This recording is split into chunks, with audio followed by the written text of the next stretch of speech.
ভোর 5টায় উঠে পড়লাম, ছেলের এখন ঘুমাচ্ছে, কর্তার আমি বেরিয়ে পড়লাম দীঘা মোহনা মাছের বাজার। দীঘা মোহনা মাছের বাজার চলে এলাম, চারিদিকে শুধু মাছ আর মাছ। 300 টাকা টাটকা সুন্দর, দেখে নেন একদম টাটকা সুন্দর। ইলিশ 800 টাকা আছে, 1300 টাকা আছে। হ্যাঁ, এটা 800 এখানে 1300। কি মাছ এটা? ওটা সাগর বাটা বলে, সাগর বাটা 250 টাকা। মধু বলা টাকা বলটা 750 টাকা, এটা 500 টাকা, এটা 200 টাকা, 200 টাকা। ম্যাডাম এটা 16 করে বেচছি, 1550 করে নেবো। কাঁচা মাছ একদম ফ্রেশ। বরফ তো দিতে হবে দিদিভাই, যখন ট্রলারে আসছে তখনও তো বরফ দিয়ে আসছে। বলেন স্যার বলেন, সময় লাগবে। কমপ্লিট 700 করে দেবেন, 750 জায়গায় 700।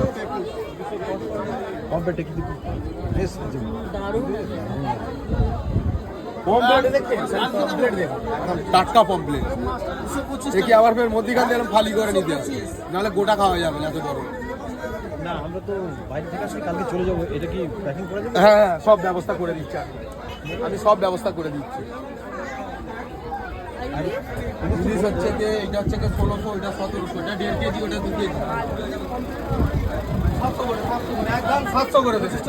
বাবু একটা ভোলা দিই না বাবু, একটা ভোলা দিই না, এক পিস ভোলা দিচ্ছি এমন 1000 টাকা।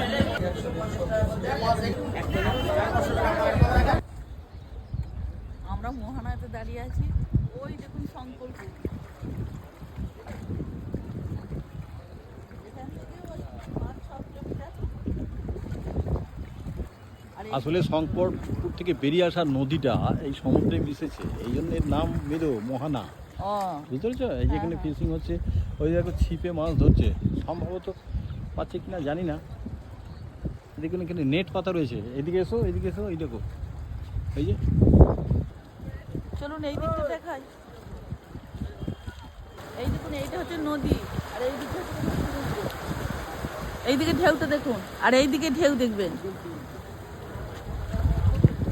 এইদিকে ঢেউটা আমরা পুরো শান্ত, এইদিকে ঢেউ আচ্ছা আছে, এগুলো বলতে দেখুন।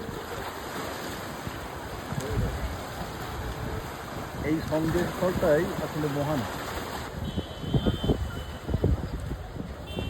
এটা নিয়ে যাবো বাড়িতে।